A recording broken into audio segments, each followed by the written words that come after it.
Chaque femme, aussi belle ou intelligente soit-elle, est sensible aux mêmes émotions. Pourtant, la plupart des hommes passent leur vie à courir après un amour qu'ils ne recevront jamais en retour. Ils s'efforcent davantage, donnent plus, deviennent plus gentils. Et pourtant, ils échouent. Car ils n'ont jamais compris ce qui motive vraiment une femme, non pas ce qu'elle dit, mais ce à quoi elle réagit. Vous l'avez constaté, vous avez vous-même été celui qui envoie le premier message. Elle planifie tout, achète des cadeaux et se fait ignorer. Alors elle retourne vers celui qui ne fait même pas d'effort. Cette vidéo vous expliquera pourquoi et comment y remédier. Commentez ci-dessous si vous êtes prête à y voir clair et à ne plus jamais être dans l'ignorance. Aujourd'hui, je vais vous révéler les 5 faiblesses émotionnelles éternelles qui se cachent chez chaque femme. Elles sont intemporelles. Ces besoins sont profondément ancrés, et si vous les comprenez, vous ne verrez plus jamais les relations de la même façon. Numéro 1. Elle a un besoin criant de reconnaissance. Vous entrez dans sa vie en pensant que votre gentillesse la séduira, que votre affection constante, votre dévouement, votre loyauté la convaincront de vous choisir et de rester. Vous ne réalisez pas encore que ce que vous lui offrez n'a rien d'exceptionnel. C'est une routine. C'est ce qu'elle attend. C'est ce que tous les autres hommes ont fait avant toi, pensant la même chose. Qu'être bon suffira. Alors tu donnes sans cesse, croyant que plus tu en donnes, plus elle l'appréciera. Mais tu ne vois pas que tu remplis une coupe sans fond et que tu t'attends à ce qu'elle apprécie l'eau alors qu'elle s'y noie déjà. Et plus tu lui donnes, moins elle ressent. Non pas parce qu'elle est brisée, mais c'est le prix de l'abondance sans valeur. Son monde repose sur l'attention, les j'aime, les commentaires, la validation de dizaines d'hommes dont elle ne se souvient même plus. Votre erreur est de croire qu'en lui en donnant toujours plus, elle finira par s'arrêter et vous remarquer, alors qu'en réalité, elle vous voit comme une source de plus, un béni oui-oui de plus, une voix de plus noyée dans la masse, et vous le ressentez viscéralement à chaque fois que vous lui envoyez un message. Et elle répond avec un intérêt mitigé. Chaque fois que vous la complimentez, elle y prête à peine attention. Chaque fois que vous investissez de l'énergie sans rien obtenir en retour. Et vous vous demandez « Que puis-je faire de plus ?» Mais la vérité, c'est que ce n'est pas une question d'en faire plus. C'est une question d'être moins disponible, plus intentionnel, plus rare. Car elle est accro non pas à la validation, mais à la validation méritée, celle qu'elle doit obtenir par ses efforts. Ce n'est pas le genre de choses qu'on distribue comme un bon de réduction, mais celle qu'on obtient lorsqu'elle s'investit réellement. Et c'est là votre atout. Ne pas être un simple fournisseur, mais devenir la récompense. Celui qui ne flatte pas sans raison, qui parle peu mais dont les mots portent, qui la regarde non pas avec besoin, mais avec une présence mesurée, comme un homme qui sait que son temps est précieux et que son attention n'est pas un cadeau à prodiguer à n'importe qui. Et quand on adopte cet état d'esprit, tout change. Car désormais, on ne court plus après, on choisit, on n'envoie plus de fleurs en espérant une réponse. On parle une seule fois et on laisse le poids de son silence parler plus fort que 1000 compliments. Et oui, au début, elle prendra peut-être ses distances, vous mettra à l'épreuve, vous poussera à sortir de votre rôle et à redevenir celui qui la nourrissait comme tout le monde. Mais quand on tient bon, quand tu choisis tes mots avec soin et maîtrises tes émotions, quand tu cesses de chercher à acheter son amour par ton approbation, elle le sentira au plus profond d'elle-même. Tu es différent, pas juste un nom de plus dans sa boîte mail, mais une présence incontournable. Et face à cette présence, elle te poursuivra, car son tempérament est fait pour l'excitation de la conquête, pas pour tout recevoir d'emblée. Et ce n'est pas de la cruauté, c'est la vérité, c'est la nature. Et si vous souhaitez vivre une vie où vous êtes choisi non pas parce que vous avez trop donné, mais parce que vous avez tenu bon, vous devez rompre avec l'habitude de rechercher l'approbation, la validation, la reconnaissance, et commencer à accorder de la valeur à cette validation, car elle a un coût. Elle a un coût, du temps, de l'énergie, de la sérénité.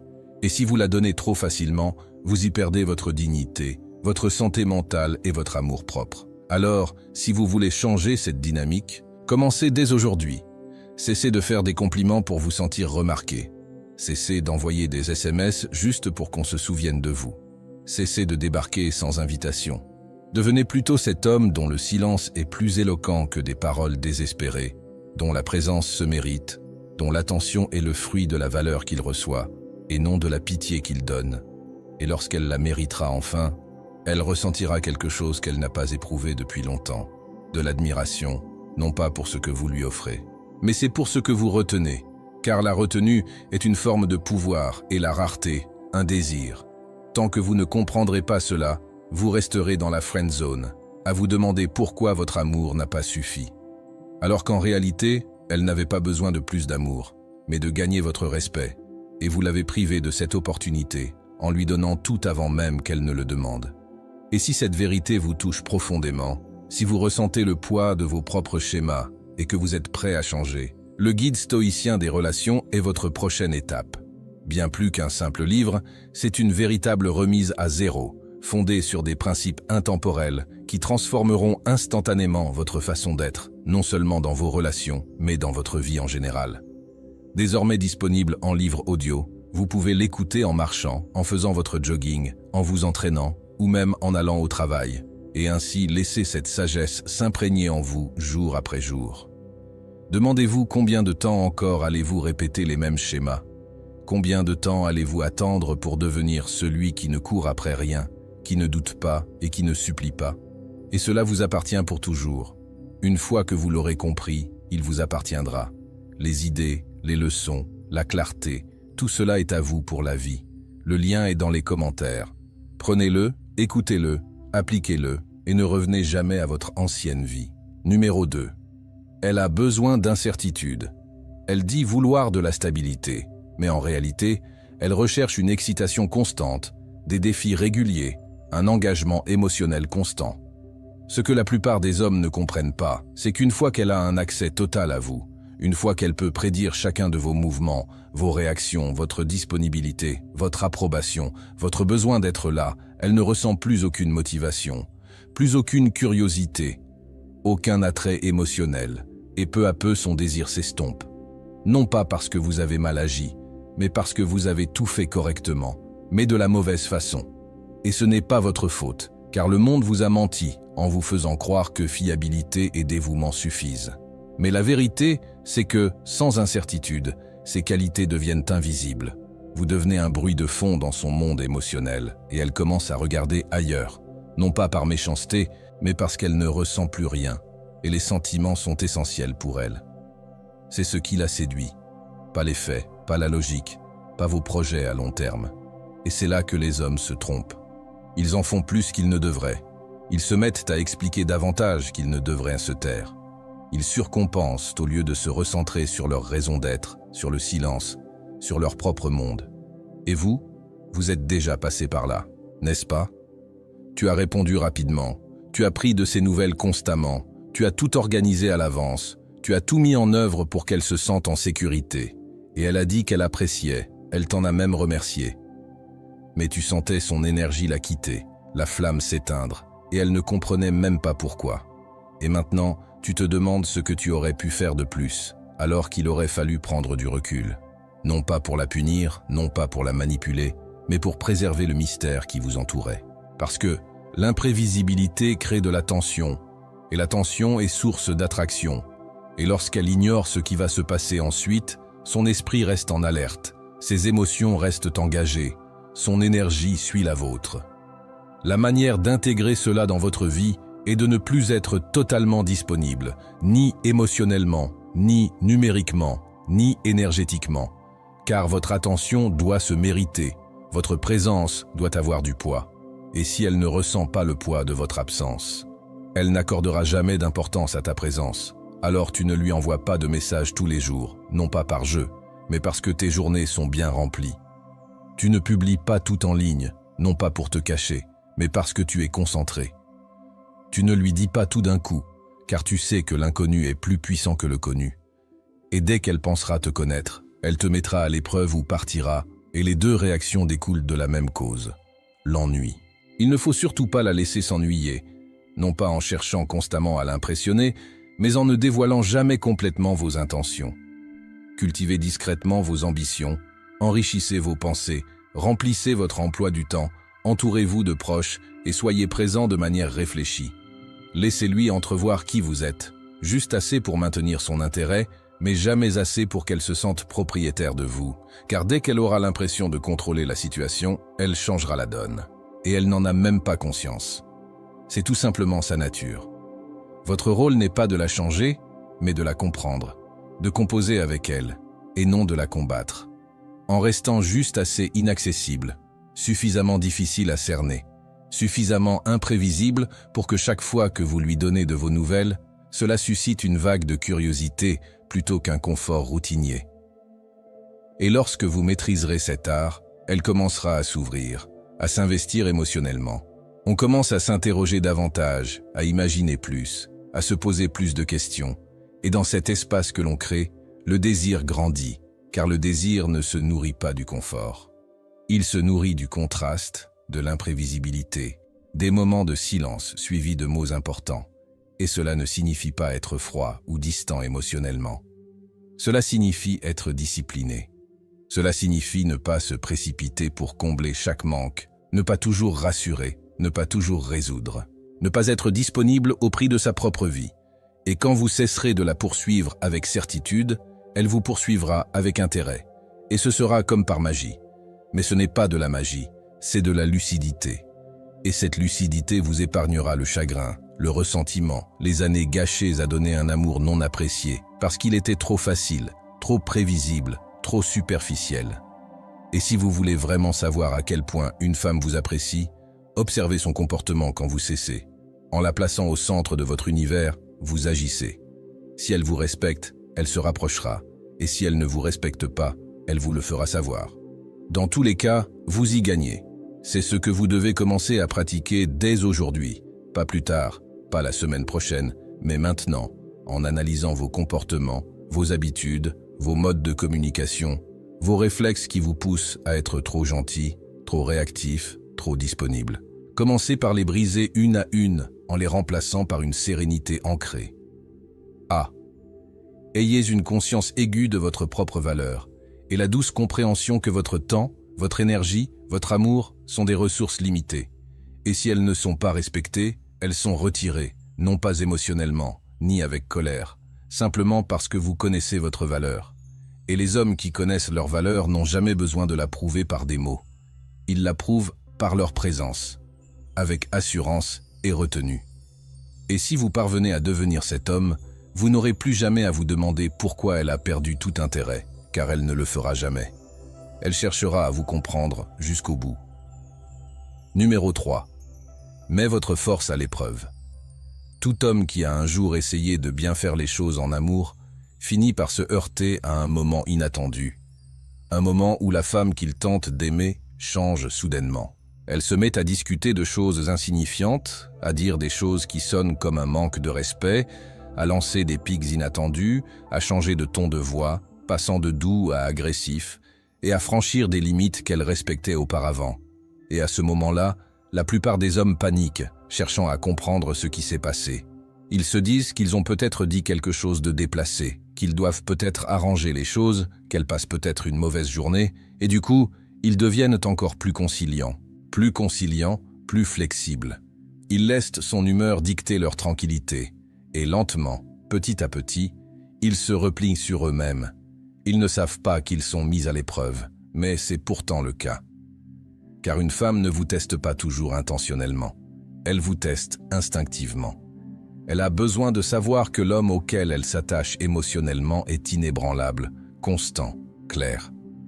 Alors elle pousse pour voir si vous allez plier, pour voir si vous allez céder sous la pression, pour voir si votre caractère repose sur des principes ou sur ses réactions. Et c'est là que la plupart des hommes échouent. Ils réagissent émotionnellement, tentent de justifier leurs valeurs, haussent le ton ou baissent leurs exigences, et aucune de ces réactions ne lui vaut son respect. Car la vérité est qu'elle ne cherche pas un homme qui réagit impulsivement, mais un homme fidèle à ses principes. Et quand on comprend que chaque changement d'attitude, chaque défi, chaque silence, chaque changement d'humeur n'est pas forcément signe de crise, mais souvent une exploration inconsciente de sa force intérieure. Cessez de chercher à contrôler ses émotions et commencez à affirmer votre présence. Dès l'instant où vous cessez de l'apaiser et que vous restez immobile, la dynamique change. Elle voit dans vos yeux que vous ne vous laisserez pas déstabiliser par des changements de ton passif-agressif. Vous ne vous laisserez pas manipuler par l'indifférence ou les jeux émotionnels, non pas par indifférence, mais parce que vous maîtrisez vos réactions. c'est alors qu'elle se rapproche ou s'éloigne. Si elle s'en va, laissez-la partir.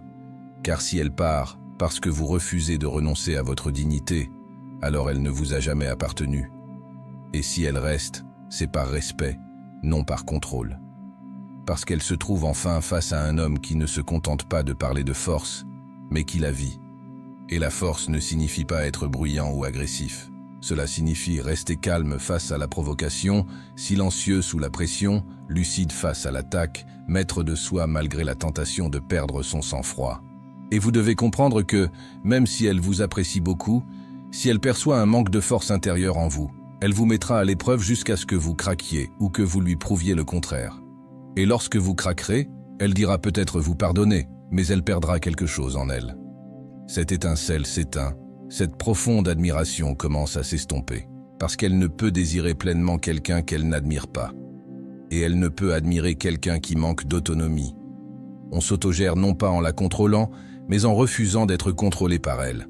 En s'ancrant si profondément dans ses propres valeurs, ses propres priorités, sa propre voix, que son énergie fluctuante ne dicte jamais notre identité. Et cela exige un travail intérieur, un travail sérieux, silencieux et solitaire. Ce genre de démarche où vous analysez votre besoin d'être aimé, votre peur de la solitude, vos habitudes d'auto-trahison, votre tendance à vouloir plaire par anxiété plutôt que par principe, et où vous commencez à éliminer ces schémas de votre vie, à les remplacer par le calme, par une parole mesurée, par des limites claires, par la non-réactivité, par des moments de solitude où vous vous retrouvez vous-même sans son attention. Et lorsque vous maîtrisez cela, vous devenez une perle rare. Non pas parce que tu as changé pour elle, mais parce que tu es devenu solide pour toi-même, et elle le ressentira profondément. La pression émotionnelle qu'elle utilisait autrefois pour manipuler les autres est désormais inefficace contre toi. Non pas parce que tu es dur, mais parce que tu es ancré dans la réalité. Et lorsqu'elle le ressent, cela brise ses illusions ou renforce sa confiance. Et dans les deux cas, tu y gagnes, car désormais tu ne luttes plus pour son affection. Tu choisis la compatibilité qui te convient, et le pouvoir que confère cette position est sans égal, car vous ne craignez plus les épreuves, vous les accueillez, non comme des défis, mais comme la confirmation de votre force réelle. Et la vraie force ne bronche pas lorsqu'on la provoque, ne panique pas face au doute, ne s'explique pas à l'excès ni ne s'excuse à outrance. Elle est, tout simplement, inébranlable, lucide et concentrée. Et si vous voulez vivre ainsi, commencez dès maintenant. Non pas en l'affrontant, mais en se confrontant à soi-même. Où se pliez-vous que vous ne devriez pas? Où tolérez-vous ce que vous ne toléreriez pas si vous n'aviez rien à perdre? Où avez-vous peur d'être seul? Et lorsque vous répondez honnêtement à ces questions, vous entamez le processus qui vous rend inébranlable, non pas parce que les épreuves cessent, mais parce qu'elles n'ont plus le pouvoir de vous atteindre. Et dans un monde bruyant, celui qui ne bronche pas devient magnétique, non pas parce qu'il le cherche, mais parce qu'il ne peut être rien d'autre. Numéro 4. Elle craint de perdre le contrôle. Elle dit vouloir la paix, la stabilité, la sécurité émotionnelle. Mais ce qu'elle ne dit pas, c'est que lorsqu'elle obtient ces choses trop facilement, sans les mériter, sans tension, sans effort émotionnel, elle commence à ressentir une sorte d'engourdissement inexplicable. Et ce n'est pas parce qu'elle désire le chaos, c'est parce qu'elle est faite pour réagir à la polarité, aux fluctuations émotionnelles, à la danse de l'énergie entre proximité et distance. Ce que les hommes ne comprennent pas, c'est que lorsqu'ils lui laissent le contrôle total de la dynamique émotionnelle, lorsqu'il s'adapte constamment à ses humeurs, planifie en fonction de son emploi du temps, ne parle que pour lui plaire, n'agisse que pour la rassurer, il lui offre quelque chose qui semble agréable au début, mais qui devient lentement étouffant. Un monde sans aspérité, sans tension, sans polarité. Et elle commence à le ressentir, cette sourde sensation de manque.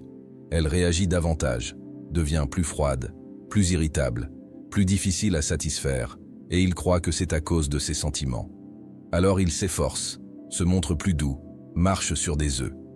Mais en réalité, elle réagit à la perte de repères, de leadership, de toute forme de résistance, car au fond, elle aspire à ressentir votre cadre, pas à le contrôler. Et lorsqu'elle réalise que ses émotions vous touchent plus que vos valeurs, elle perd la confiance même qui lui permettait de s'ouvrir à vous. Non par cruauté, mais parce qu'elle est naturellement portée à respecter la force, Et la force ne la contrôle pas, elle ne la répare pas, elle reste stable face à son changement. La plupart des hommes échouent à comprendre cela car ils confondent attention et Numéro 5. Elle vit pour le drame émotionnel. Elle ne le désire pas consciemment, mais elle est émotionnellement programmée pour en avoir besoin. Non pas de la manière destructrice que la plupart des hommes imaginent, non pas dans le conflit constant qui épuise et brise, mais dans le subtil mouvement émotionnel qui la fait ressentir quelque chose. Et c'est là que la plupart des hommes échouent lamentablement, car ils pensent que le but est une paix totale, un calme absolu, un amour sans faille, et ils s'efforcent sans relâche de créer cet environnement en éliminant toute source de conflit, en évitant les désaccords, en faisant taire leurs opinions, en réprimant leurs propres limites, simplement pour que tout se déroule sans accroc. Et ils font tout cela avec les meilleures intentions du monde, pensant que cela la rassurera. Elle pense qu'elle finira par voir leur loyauté et les choisir pour toujours. Mais en réalité, elle se sent engourdie, distante, détachée. Non pas par indifférence, mais parce que sa fréquence émotionnelle est au point mort et, en l'absence de toute émotion, elle se met à la rechercher. Parfois en se plaignant de choses insignifiantes, parfois en créant des tensions là où il n'y en avait pas, parfois en testant ses limites. Avant même que vous ne réagissiez.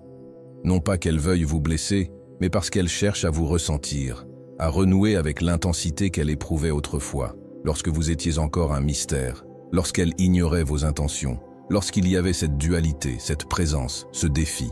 Et ce que vous devez comprendre, c'est ceci. Le drame n'est pas une question de conflit, mais de ressenti. Et le ressenti est son guide, son oxygène émotionnel.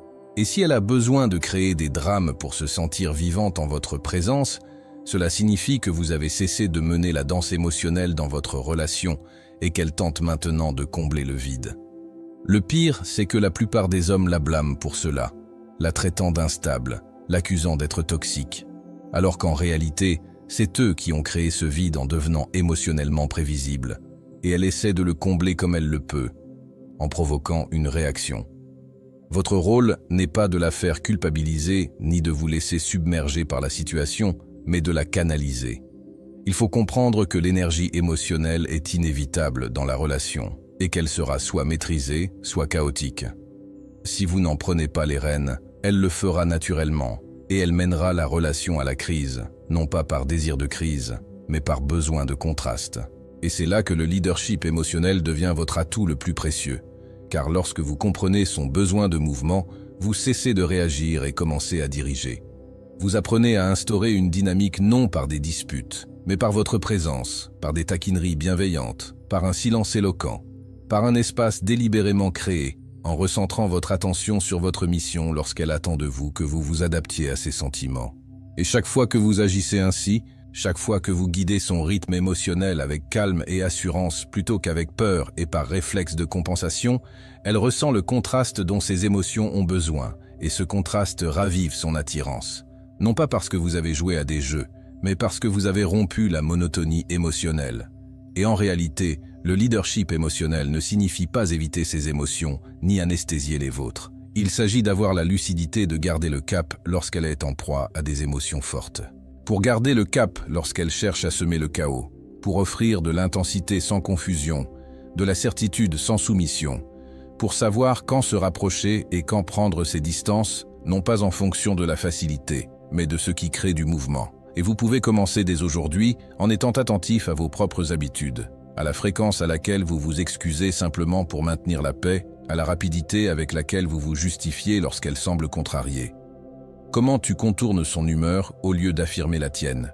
Et une fois que tu prends conscience de ces schémas, tu commences à les remplacer par de l'affirmation de soi, de la présence, de l'imprévisibilité, non pas de l'imprudence, mais un contraste voulu, où elle ne sait pas si ta réponse sera humour ou indifférence, tendresse ou silence, non pas parce que tu es imprévisible, mais parce que tu n'as pas peur d'être dynamique, expressif, clair dans tes limites. Et ce faisant, vous lui offrez ce dont elle a vraiment besoin. Non pas le contrôle, ni la sécurité à tout prix, mais la vitalité émotionnelle. Et c'est cette vitalité qui la ramène vers vous émotionnellement, mentalement et physiquement. Car désormais, elle ne se contente plus de vous comprendre, elle vous ressent. Et ce sentiment est essentiel pour elle. Et si vous continuez à éviter les limites, à éviter l'intensité, pour éviter la franchise brutale qui découle d'une authenticité totale. Elle cherchera soit à vous soutirer cette vérité d'une manière qui nuira à votre relation, soit à la chercher ailleurs. Et dans les deux cas, la rupture est inévitable, à moins d'apprendre à guider par les émotions, à créer une tension non par le chaos, mais par le contraste, non par le conflit, mais par l'énergie, non par le bruit, mais par le calme. C'est là l'essence même de l'irremplaçabilité. Non pas en étant parfait, non pas en étant doux, mais en étant vivant dans ton expression, inébranlable dans ta posture, expressif dans ta vérité, et prêt à risquer sa frustration passagère pour le bien d'une polarité durable, car l'homme qui donne le ton émotionnel dans une relation n'a jamais besoin de mendier la connexion, il en devient la source. On t'a dit d'être juste gentil, de toujours donner, de ne jamais remettre en question. Regarde où ça t'a mené. Ignoré, épuisé et vidé émotionnellement. La société ne veut pas que tu connaisses cette vérité, car un homme qui comprend son pouvoir est indomptable. Mais tu es là aujourd'hui, et tu as vu ce qui arrive quand on cesse de supplier et qu'on prend les rênes. Si tu es prêt à changer ta façon de penser, à retrouver ta force et à arrêter de courir après des femmes qui ne te respectent pas, procure-toi dès maintenant le guide des relations stoïques. Ce livre regorge de principes stoïciens intemporels et transformateurs. En version audio, écoutez-le en marchant, en courant ou en vaquant à vos occupations quotidiennes et laissez-le vous transformer progressivement. Si vous êtes prêt, laissez un commentaire. Je prends les devants. Aimez cette vidéo pour la partager avec quelqu'un qui en a besoin. Et abonnez-vous pour que nous continuions à révéler des vérités qu'on a préféré taire. Le lien est dans les commentaires. Appropriez-vous ce savoir. Transformez votre vie.